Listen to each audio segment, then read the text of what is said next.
इन बदलते हालातों में अगर कोई लड़ रहा है संविधान की रक्षा के लिए, महंगाई के खिलाफ, बेरोजगारी के खिलाफ, अन्य अत्याचार के खिलाफ, तो वो सिर्फ और सिर्फ भीम आर्मी आज़ाद समाज पार्टी प्रयास कर रहे हैं कि यहाँ जो शोषित दल हैं उन सब लोगों को हम लोग यूनाइट करने का काम करेंगे और बहुजन समाज के लोगों को ही, नौजवान लोगों को, मेहनती गरीब लोगों को जो काम कर रहे हैं उनको मौका देने का काम जो है विधानसभा चुनाव में करेंगे। और उम्मीद बहुजन समाज विरोधी सरकार है, सरकार को सबक सिखाने के लिए जनता तैयार बैठी है। क्योंकि मीडिया बड़े पैमाने पे आजकल धन के आधार पे पार्टी को देखती है, तो हम लोग जमीन पे काम कर रहे हैं। मीडिया कर्मी ऐसे भी हैं जो धन के आधार पर नहीं देख रहे। ऐसे पत्रकार हैं, उन्हीं को इंटरव्यू दे रहे हैं, बाकी लोग तो लाइन में लगे हैं।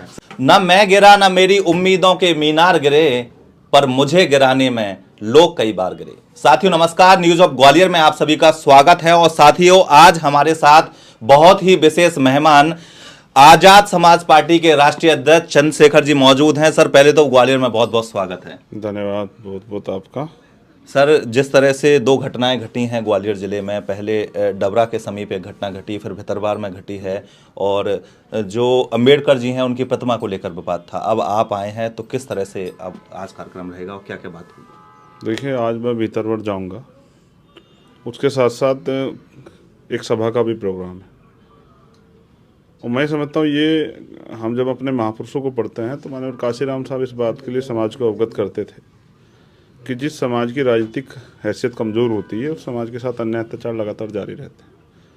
तो अगर इनको रोकना है तो आपको राजनीतिक ताकत बनानी पड़ेगी। और जिस तरह से लगातार भीम आर्मी पिछले 5-6 सालों से यहाँ काम कर रही है, जिस तरह से उन्होंने मेहनत की है, आज जिसकी वजह से जो है शासन प्रशासन में अन्य अत्याचार के खिलाफ जब वो जाते हैं तो न्याय मिलने काम होता है। जिस तरह से लोगों का विश्वास उन जितने काम किया, आने वाले कल में मुझे उम्मीद है कि ग्वालियर, और क्योंकि ये बहुजन मूवमेंट के लिए सबसे उपजाऊ ज़मीन रही है, मुझे उम्मीद है ग्वालियर, मुरैना, चंबल, तमाम जगहों पे आज़ाद समाज पार्टी अच्छा काम करेगी।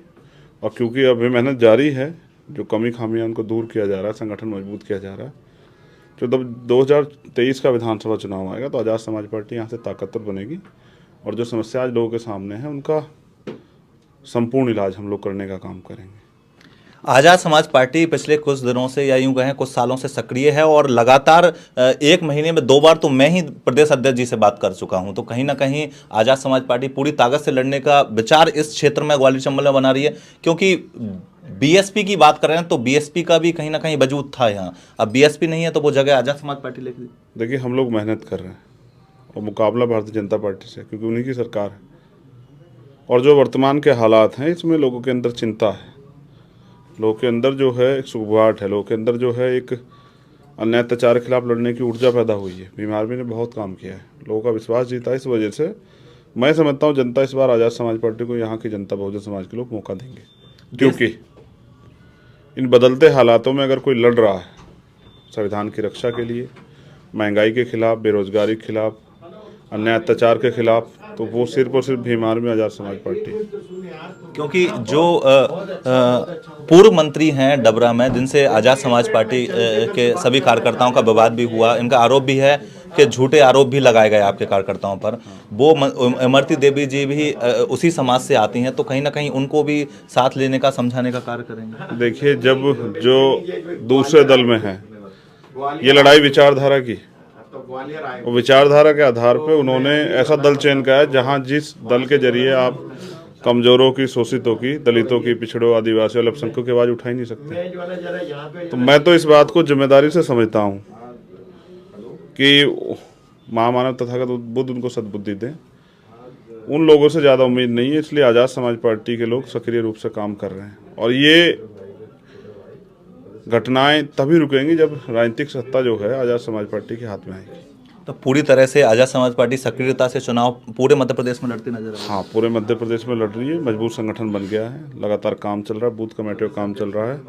और आप ये देखिए जिस तरह से नया माहौल बन रहा है, हम लोग प्रयास कर रहे हैं कि यहाँ जो शोषित दल हैं उन सब लोगों को हम लोग यूनाइट करने का काम करेंगे और बहुजन समाज के लोगों को ही, नौजवान लोगों को, मेहनती गरीब लोगों को जो काम कर रहे हैं उनको मौका देने का काम जो है विधानसभा चुनाव में करेंगे। और उम्मीद है इस बार एक अच्छा परिवर्तन जो है मध्य प्रदेश में देखने को आज चंद्रशेखर जी आए हैं, आगे भी लगातार आएंगे, ऐसी आता ही उम्मीद रहता। सभी कार्यकर्ता नहीं, उम्मीद करने की जरूरत नहीं, मैं तो लगातार आता जाता ही रहता हूँ। एक हर महीने में 2-3 दौरे मेरे होते ही हैं। मध्य प्रदेश से मुझे बड़ा प्यार है और मैं आगे भी सक्रिय यहाँ रहने वाला हूँ।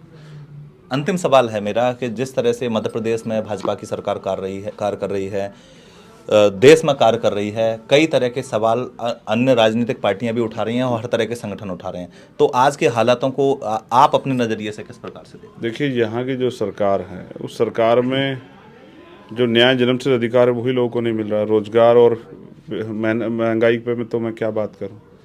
ये जो पूरी सरकार है, ये पूर्ण रूप से जो है बहुजन समाज विरोधी सरकार है। सरकार को सबक सिखाने के लिए जनता तैयार बैठी है। बस एक अच्छा विकल्प बने जो लोग इनको सबक सिखा सकें। आज नौजवानों में, किसानों में, मजदूरों में, महिलाओं में बदलाव की, परिवर्तन की भावना है और उसको समझने के लिए हम उनके बीच में जा रहे हैं। गांव-गांव जाके हमारे लोग काम कर रहे हैं और जो, क्योंकि मीडिया बड़े पैमाने पे आजकल धन के आधार पे पार्टी को देखती है, तो हम लोग ज़मीन पे काम कर रहे हैं। वोट के जरिए हम लोग जो हैं अपनी मेहनत का जवाब देंगे। कुछ मीडिया कर्मी ऐसे भी हैं जो धन के आधार पर नहीं देख रहे, पीड़ा सुनेंगे जाकर। जो घटनाक्रम हुआ, कहीं ना कहीं महिलाओं के साथ भी मारपीट की बात आई, ऐसा कहा गया कि अभद्रता माता बेटियों के साथ की गई, तो कहीं ना कहीं जा रहे हैं, पीड़ा सुनेंगे, असलियत सामने रखेंगे। उनको भी ये बताना है कि सरकार को अब जो चोट उन्होंने दी है वो उसका हिसाब वोट से करना है। साथियों, जो ऐसे पत्रकार हैं उन्हीं को इंटरव्यू दे रहे हैं, बाकी लोग तो लाइन में लगे हैं।